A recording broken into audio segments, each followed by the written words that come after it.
Nagkutsi mo sila. Di pala naon, ha? Asa sila nagkutsi? Ano yan? Good morning mga super mom. Ito na ang mga Bisaya. Naghanap ng malunggay para sa sardinas. Kasi ang ulam namin ay sardinas. Ayaw nilang kainin na sardinas lang. Ayan. Nanghingi ng malunggay sa kapitbahay. Ayan. Ah. Hi! Ayan. Yan yung kapitbahay namin malunggay. Ayan. Yan. Diba? Oh, hulaan nyo. Anong ulam? Lilagang sardinas. Ilalaga nila ang malunggay, sardinas ang sahog. Sabi ko, bahala kayo magluto dyan. Sabi ko. Diba? Yung asawa ko, pinaalis ko. Ayan. Kumupa na yung baha namin, no? Ayan.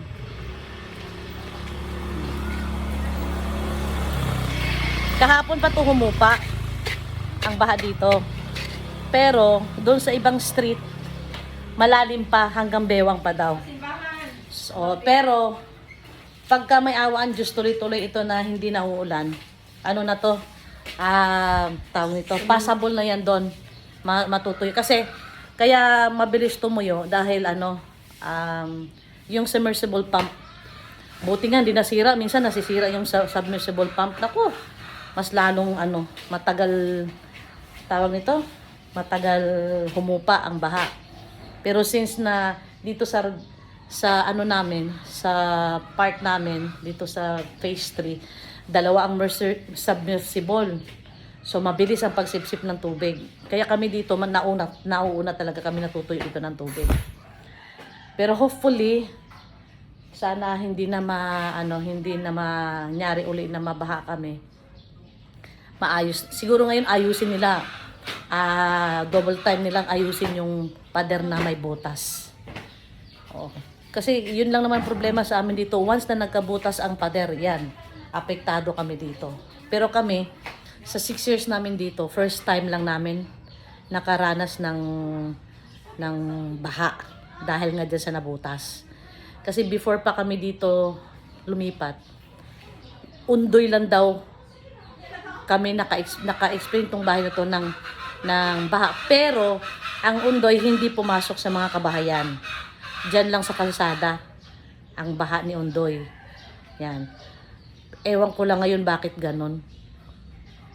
Yung anong pangalan ng bagyo, Gemma? Itong Marina. Ito lang yung bagyong Marina na bumaha yung street sa amin pero pumasok sa bahay. Pero thankfully okay lang din kahit napasukan kami sa bahay, at least yung pagpasok sa bahay hanggang alampakan lang. Hindi katulad sa iba na naglutangan yung mga gamit, umapaw sa bubong, kami hindi. Yun lang yung grateful namin. Kasi nga mataas yung lugar namin. Itong street namin mataas. Kaya ganun lang nangyari sa amin hanggang alampakan lang. Maya-maya nga, siguro after namin kumain, iikot ako kasi gusto ko bisitahin yung friend namin dun sa Crown Street.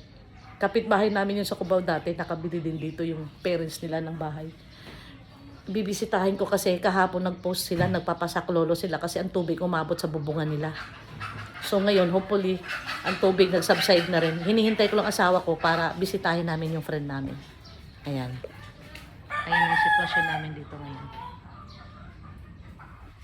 So, see you later guys, pagbisita namin sa friend namin dito. Magkape muna ako. Bye! Thank you for watching!